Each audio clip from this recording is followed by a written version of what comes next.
You're listening to the AstroMommy Daily Horoscope, a forecast that hopes to shine a light in the dark, helping us all see where we've been, where we are, and where we're going.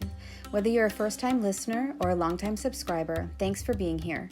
I truly appreciate you being in the AstroMommy community. Without further ado, here is the Daily Horoscope.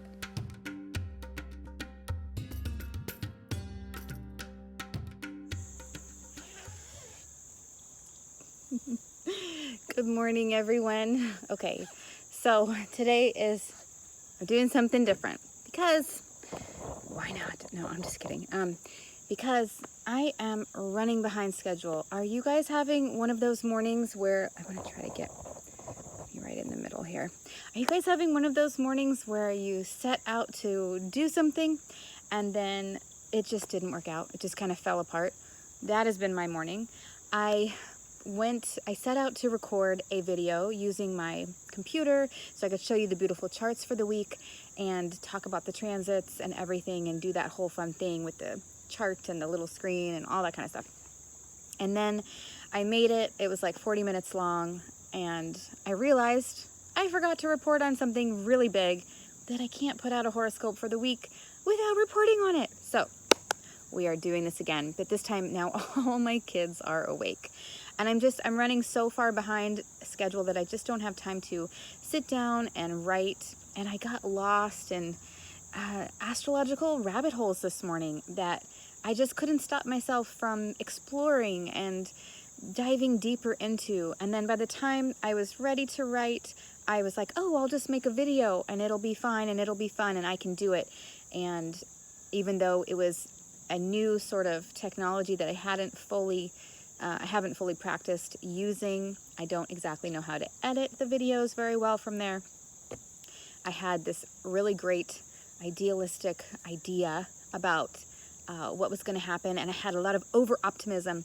And what's hilarious about what happened this morning for me with trying to put out this different kind of video style and learn how to edit it on the fly and get it all up in time is that it goes with the transits of today so perfectly.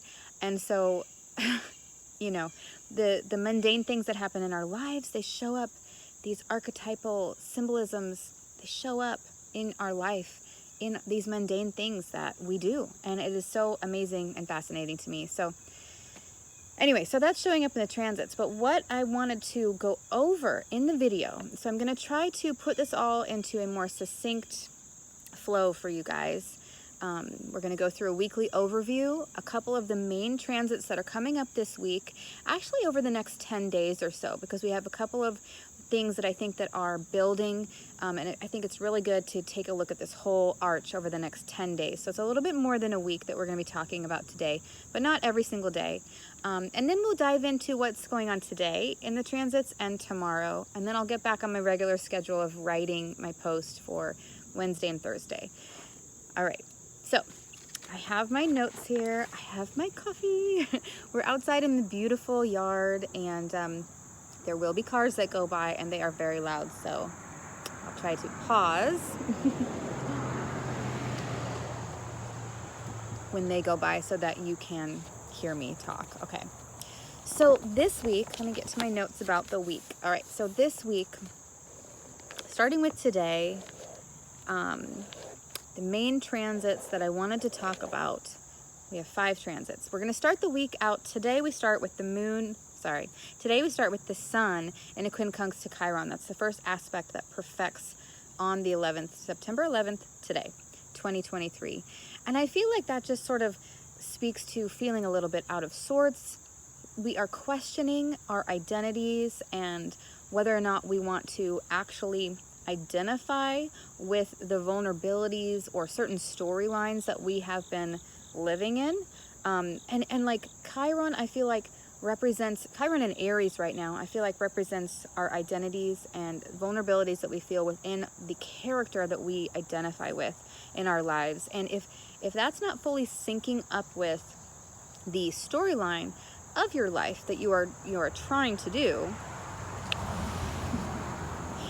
or what your goals are in life, if the character that you are playing or the identity that you are identifying with is not fully aligning with that. And that's what that quincunx feels like. It feels like a misalignment. You can't quite see how it's going to work out, how, you know, the identity that you are in right now is going to support who you want to be in the future, or the plot line that you're trying to do, or you know, the storyline that you're trying to create in your life. So there's a real question going on, and that's what we start the week out with, is this questioning feeling, as well as the other aspects that are going on today. And we'll get more into that when we talk about the specifics of today. But so that's sort of the vibe of the beginning of the week, this questioning, you know, is what I'm doing really supporting the storyline of my life? Now we got the sun peeking over here. This is fun, impromptu video. So then the next transit that's really big this week is the new moon on Thursday. The new moon will be in Virgo. It is 21 degrees Virgo on Thursday. It's in the evening on Thursday. I don't, let's see, check my notes here. I believe it's 9:30 something. 9:39 p.m. Eastern time on Thursday. So Thursday night, the new moon will be happening in Virgo. And what's interesting about this new moon is that it's going to be in an opposition to Neptune. The moon will oppose Neptune by that next morning on Friday morning.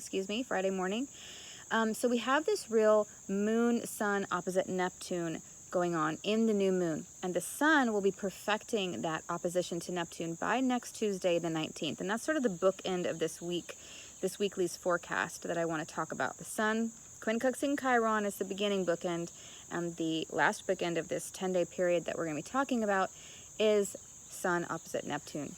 So we have the new moon in the middle of that this coming Thursday.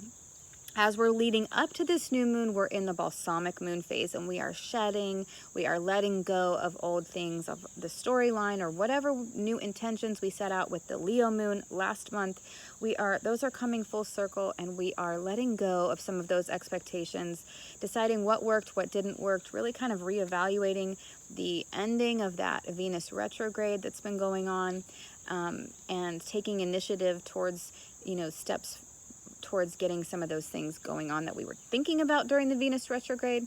And this new moon is really setting those intentions of the work that we're going to be doing coming up in this next lunar cycle.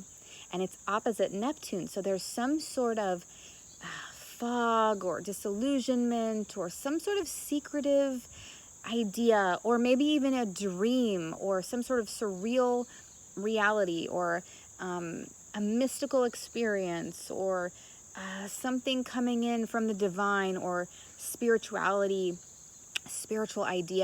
that is opposing what's happening in your reality, that you have to kind of come to terms with or make a decision about. And so there's a real, like, subtle underlying influence from Neptune that's sort of pulling us away and making us feel like we're doing sort of like a tug of war with our reality and our spiritual selves, or our reality and a fantasy or an ideal world or life or whatnot. So we are having to come to terms with something. We are facing off. There's a bit of a struggle. We have to make a decision. That's all going to be part of this new moon energy. So this next lunar month, we're going to be going through that and processing those emotions as they come up, those realities as they come up, and those things.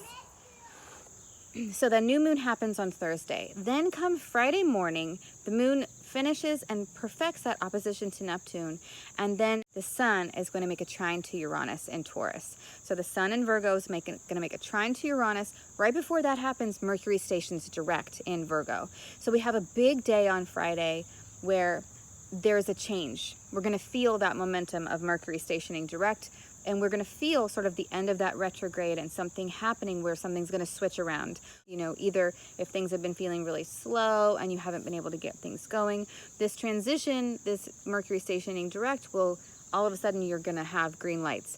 Or if it's the opposite way where things have been going really fast or whatever, this changing direction might slow things down and give you a moment to pause. Just depends on what's going on in your life. But with Mercury stationing direct on the same day that the sun is making that trine to Uranus, there could be something that kind of shakes things up, some sort of disruption in your daily life, or some sort of disruption or upheaval, or some sort of shock or jolt, or, you know, bolt of lightning kind of a thing that wakes you up and, you know, gets you kind of out of that Neptunian, you know, moon opposite Neptune, and kind of gives you some sort of insight on what you can do with that opposition, what you can do with this dilemma, or something, you know, that struggle that you're dealing with internally.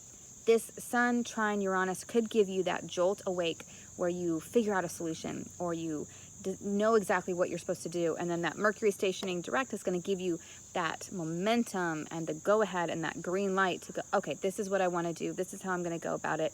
And then you're able to sort of make that decision, and then the doors start to open with that trine, with the Sun trine Uranus. It's like a sudden door opening in your favor, right? And Mercury stationing direct on the same day is like, you know, green lights. So, all right. So then Sunday, on September 17th, Venus is going to perfect her square to Jupiter. Now this is already building. She is already within 2 degrees or a little less than 2 degrees from perfecting this square to Jupiter, and she's moving pretty slowly right now. She just finished her retrograde, remember, and she's now left the 12 degrees where she's stationed direct, and she's now reached 13 degrees. Jupiter's at 15 degrees. And they both have some, you know, minutes of arc in there too.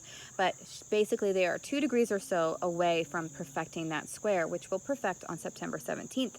Now this is a square between Venus and Jupiter, both of the benefics. Usually this brings about good fortune and blessings and aid and benefit.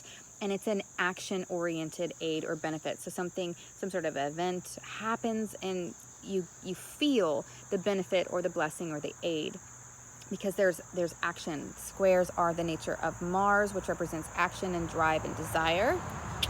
Cue the car. And so that actually is something, you know, pivoting, something taking place there. And because it's the two benefics, often this will be something that benefits our lives in the long run, and that is, you know, has a silver lining to it, or is something that, you know, that is positive. It could also represent something that's a little bit excessive or overinflated or over the top. You could feel like a little bit, you know, and because Jupiter is retrograde during this square, there could be a feeling of deflation as well. So there could be an overabundance of something, too much of a good thing, or, you know, like eating too much ice cream, or spending too much money, overspending, and then feeling kind of guilty about it, or having buyer's remorse, that kind of a thing. Something like that can happen and is possible with the benefics in square, but oftentimes it is something positive. And if we just keep that in mind, to not overdo it with the Jupiterian energy and overspend, overeat, overinflate, you know, be too optimistic to the point where it's really not probable, you know, that kind of a thing, that over optimism, you know, too much hope or whatever, I don't know. Just too much optimism that is actually not like real, like grounded in reality or something like that.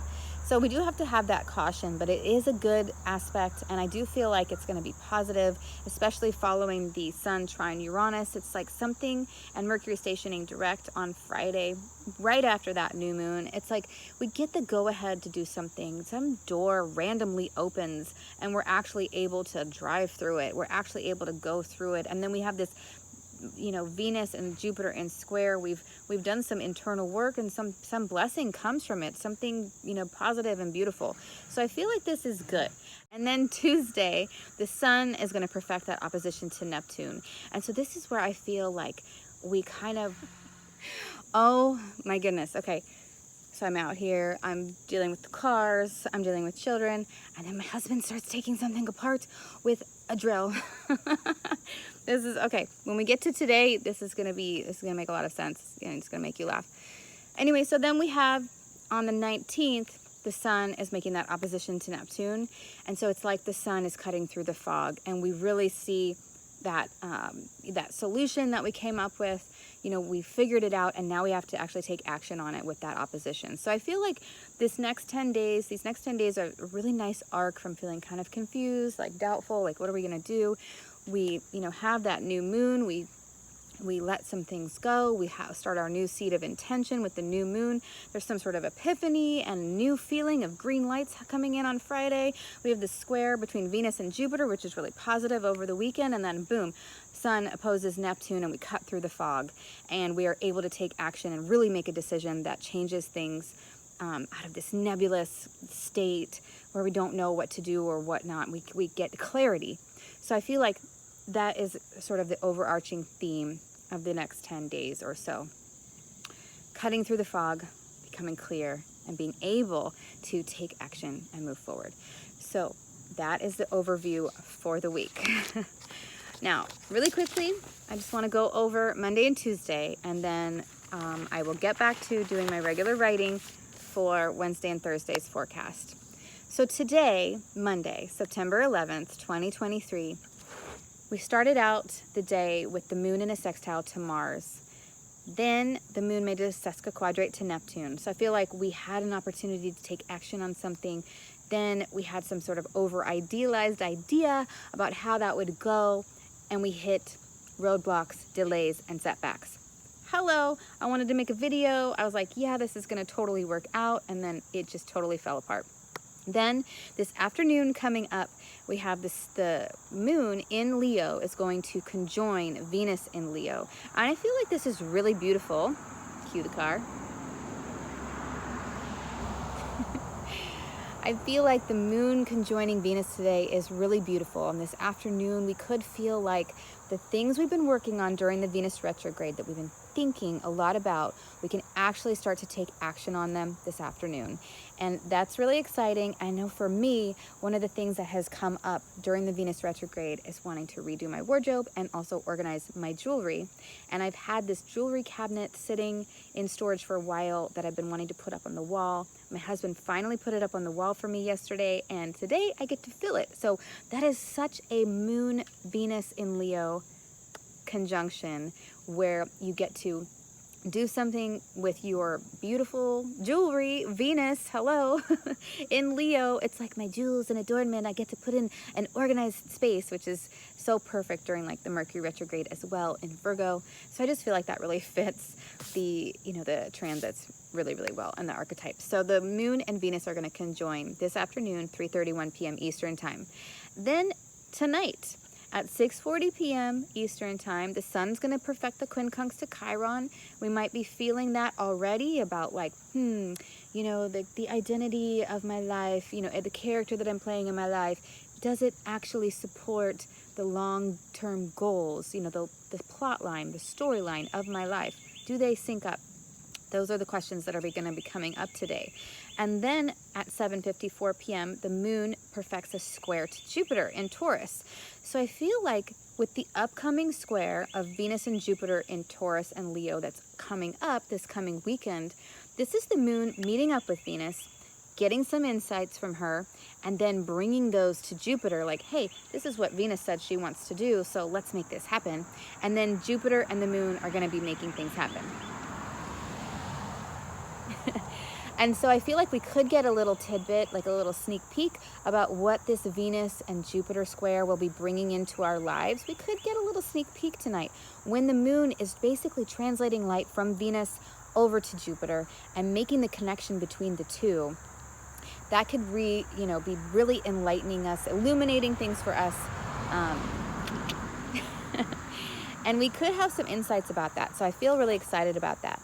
Moon square Jupiter represents, nice, happy times with the family. It could represent feelings of abundance and joy and prosperity happening, as well as, like I said, with the Venus and Jupiter square, there's always the possibility for an overinflation or excess of something. So a little over-optimism or spending a little bit too much money, or maybe watching TV a little too long tonight or whatnot, but just try to keep it in check. Try to show some restraint this evening with whatever fun things are coming in, but I do feel like it is a time of happiness and prosperity that could be felt by the family and yourself. Moving on to Tuesday, the moon will again be in Leo all day. She's going to be in Leo all day on Monday. And then on Tuesday, September 12th, the moon will be in Leo all day again.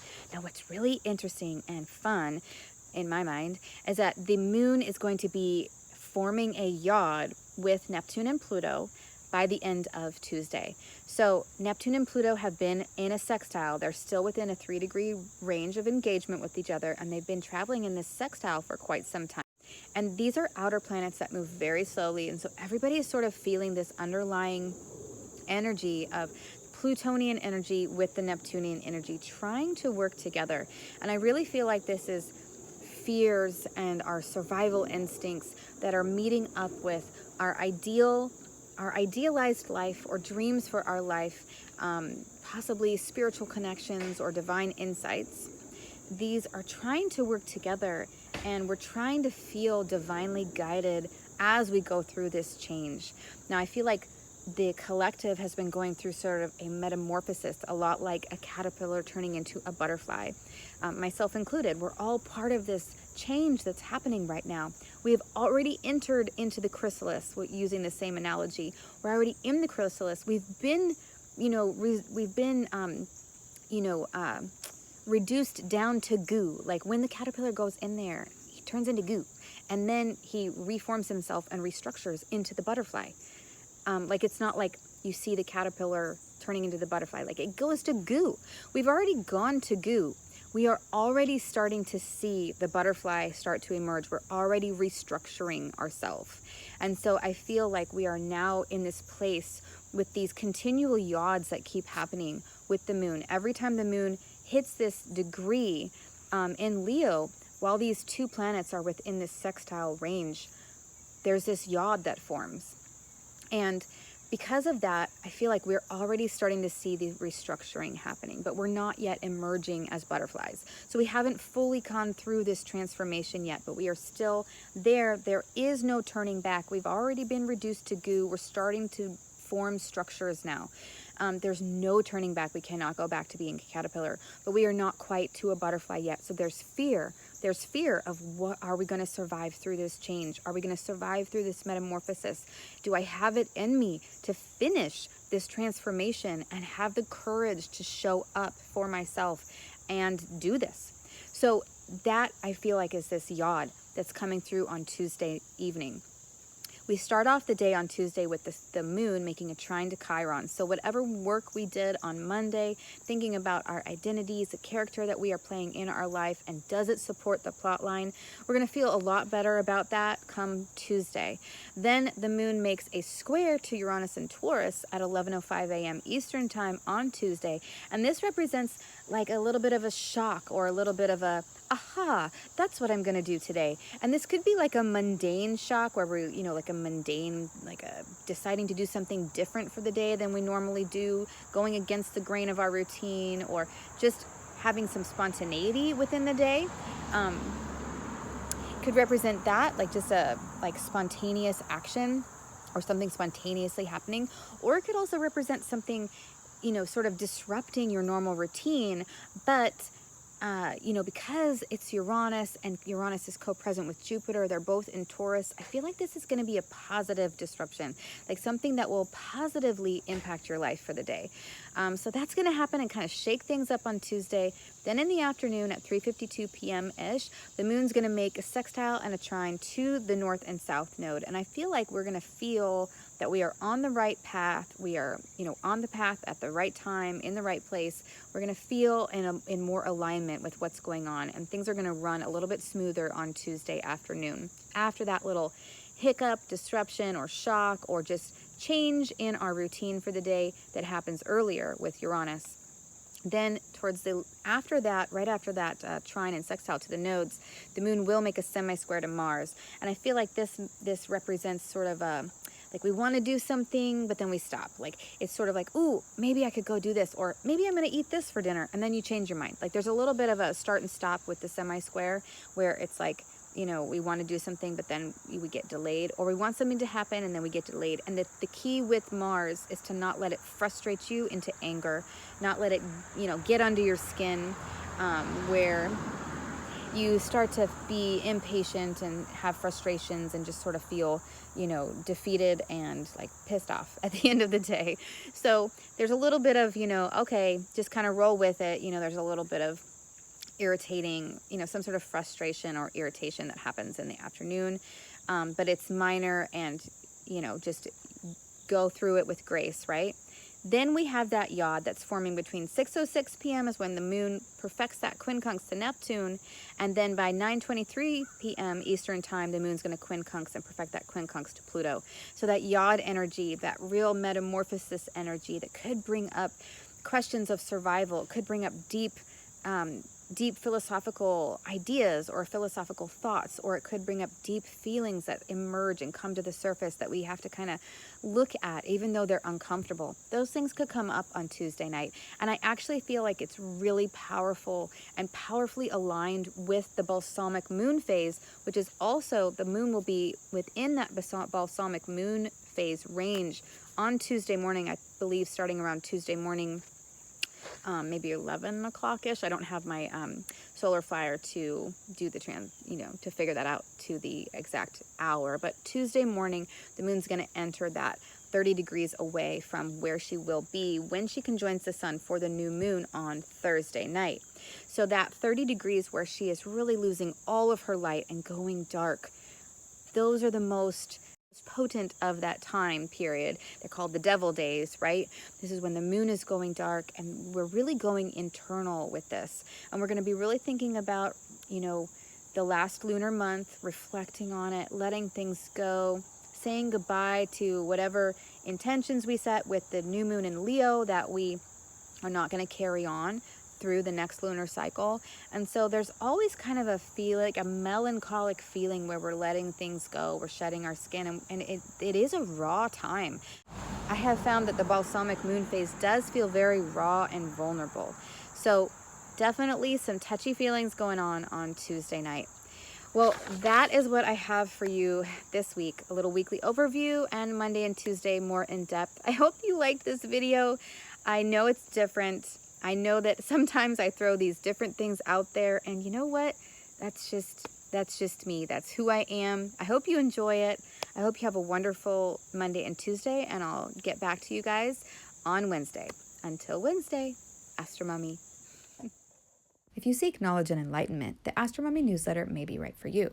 Side effects of reading or listening to the AstroMommy newsletter are common and include joy, jubilation, delight, happiness, gratitude, love, triumph, feeling in tune with the universe, experiencing deep insights, reflections, and contemplations, a lightened soul, a lighter step, feeling awake when others are asleep, illuminated, enlightened, having spiritual experiences, noticing repeating numbers, animals in nature, or songs on the radio that speak to you, getting vibes, clairvoyance, clairaudience, and clairsmelliance, feeling like you know secret language, biophilia, crying tears of joy, emotional literacy, feeling lively, stable, exalted, having an auric glow, or feeling like you woke up on the right side of the bed have all been reported.